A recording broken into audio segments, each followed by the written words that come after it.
सात फेरे सात दिशाएं। भाग एक। पहली दिशा। कविता के स्पर्श में जन्मा पहला फेरा।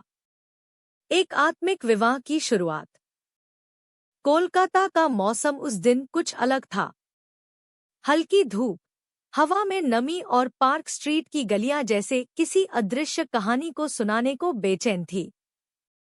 वीर माथुर, एक उभरता हुआ कवि, अपनी नई कविता की किताब के विमोचन के लिए बुक हाइव में मौजूद था। गहरी भूरी आंखें, हाथ में बंधा एक चमड़े का कड़ा और बाईं कलाई पर कलम की स्याही के धब्बे, वह हर उस इंसान को कुछ सोचने पर मजबूर कर देता था जो उससे पहली बार मिलता। यह कविता दिल से निकली है, वीर मंच पर कह रहा था। इसका कोई चेहरा नहीं, बस एक एहसास है। शायद एक दिन वो चेहरा मिलेगा। तभी दरवाजे से एक लड़की भीतर आई। खुले बाल, नीले सूती कुर्ते में लिपटी, उसकी आंखों में जैसे कोई पुरानी किताब सांस ले रही थी। उसका नाम था आरोही सेन। वो अकेली आई थी, न किसी को बुलाया, न किसी से नजर मिलाई। लेकिन जैसे ही उसकी आंखें वीर से मिली, समय कुछ पल को थम गया। वीर ने देखा वही चेहरा जिसकी कल्पना वह हर कविता में करता आया था। और आरोही ने महसूस किया कि कोई पहली बार उसकी आत्मा तक पहुंच पाया है। वीर की पुस्तक के अंतिम पन्ने पर एक खाली पंक्ति थी। वह पंक्ति वीर ने जानबूझकर खाली छोड़ी थी, जैसे किसी अनकही बात के लिए। आरोही ने किताब उठाई और उस खाली पंक्ति पर लिखा, कविता तब पूरी होती है जब कोई उसे महसूस कर ले। जब वीर ने बाद में उस किताब पर यह शब्द पढ़े तो वह मुस्कुरा दिया। कुछ दिन बाद कोलकाता यूनिवर्सिटी के एक साहित्यिक सेमिनार में दोनों फिर से मिले। इस बार आरोही ने खुद उससे पूछा, आपकी कविता में जो लड़की है, क्या वो असली है? वीर ने जवाब दिया, अब तक कल्पना थी, पर शायद अब हकीकत बन रही है। उनकी बातचीत बढ़ी, किताबों से लेकर चाय तक, बरसातों से लेकर अधूरी कहानियों तक।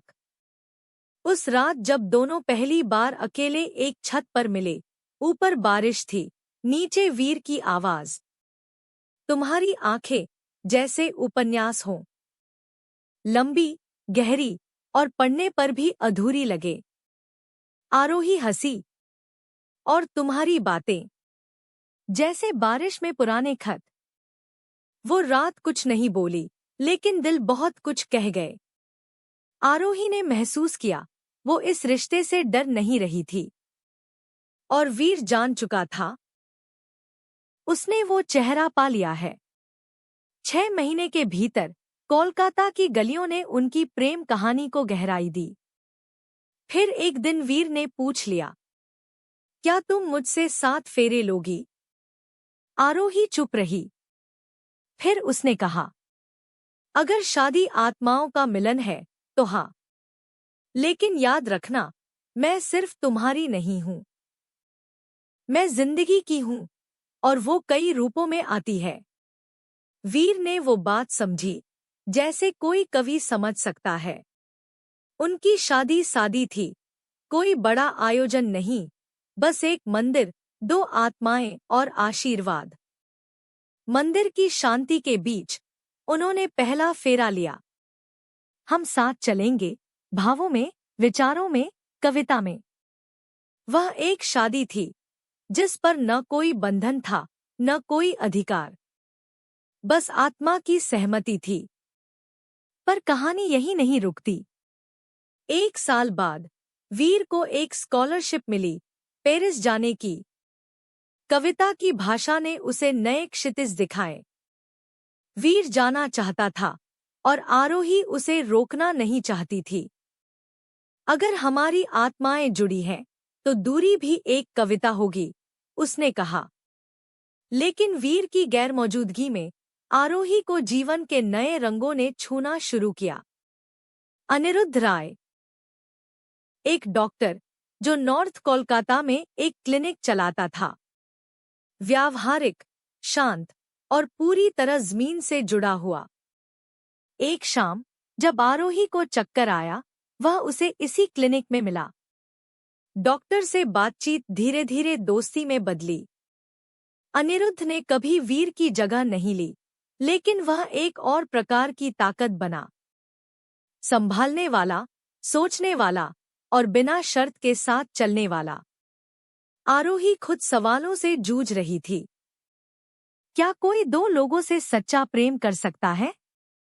क्या आत्मा एक से अधिक जुड़ सकती है? कई रातें, कई चाय की प्यालियां और अंतहीन डायरी के पन्नों के बाद आरोही ने लिखा, प्यार कोई बंधन नहीं होता। हर रिश्ता आत्मा का विस्तार है। अगर वीर मेरा कविता है, तो अनिरुद्ध मेरी स्थिरता। और फिर एक और मंदिर, एक और शादी, दूसरा फेरा। हम एक दूसरे की देखभाल करेंगे, शरीर से, मन से और कर्म से। वीर को इस बात का पता चला और उसने जवाब दिया, तुम मेरी कविता हो, आरोही। और कविता किसी एक के पास नहीं रहती, वो सब में बहती है। आरोही की कहानी बस शुरू हुई है। अब तीसरी दिशा आएगी, जहां जियान मलिक नाम का एक रहस्यमय कलाकार उसकी आत्मा को एक नए रंग में देखेगा।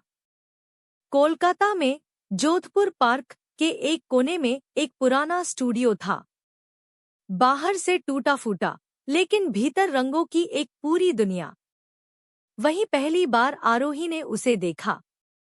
जियान मलिक एक दीवार पर ब्रश चला रहा था। धूल उड़ती जा रही थी, रंग उड़ते जा रहे थे, लेकिन उसकी आंखें स्थिर थीं। कभी हरे, कभी नीले, कभी गहरे काले रंग में वह कुछ ढूंढ रहा था। आरोही को देखकर उसने कुछ नहीं कहा, बस मुस्कुराया और पेंटिंग की ओर इशारा किया। यहाँ खड़ी हो जाओ। क्यों? आरोही ने पूछा। क्योंकि मैं वो रंग तलाश रहा हूं जो अब तक सिर्फ सपनों में देखा है। आरोही वहां रोज आने लगी, पहले अनजाने में, फिर आदतन। वह खामोश बैठती और जियान चित्र बनाता। कभी वह कुछ बोलता नहीं, लेकिन उसकी उंगलियां हर बार आरोही की उपस्थिति को रंगों में कैद कर लेती। एक दिन उसने कहा, तुम्हारे भीतर कई रंग हैं, और शायद कई रिश्ते भी। आरोही चौंकी।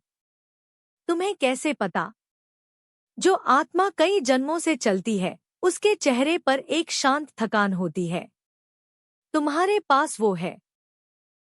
इस बार जब आरोही ने वीर से बात की, उसने सिर्फ एक बात कही, जैसे कविता के बाद चित्र आता है, वैसे ही तुम्हारा अगला रिश्ता भी आत्मा की कहानी है। अनिरुद्ध ने बस मुस्कुराकर कहा, मैं तुम्हें किसी के बंधन में नहीं चाहता था, और न कभी चाहूंगा। अगर ये तुम्हारे भीतर के हिस्से को पूरा करता है, तो उसे जी लो। इस बार आरोही रोई, क्योंकि अब प्रेम अधिकार से नहीं, स्वीकृति से आया था। कोई मंत्र, कोई पंडित, कोई हल्दी की रस्म नहीं थी। बस एक दीवार थी, उस पर एक चित्र। आरोही की आंखों में 7 रंग और जियान की आंखों में एक ही।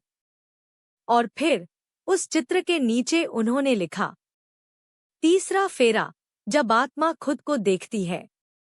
हम एक दूसरे को हर बार नए रूप में देखेंगे, बिना बांधे, बिना बदले। आरोही ने खुद को पहली बार किसी की आंखों में अपने पूरे रूप में देखा, बिना डर, बिना पर्दे के।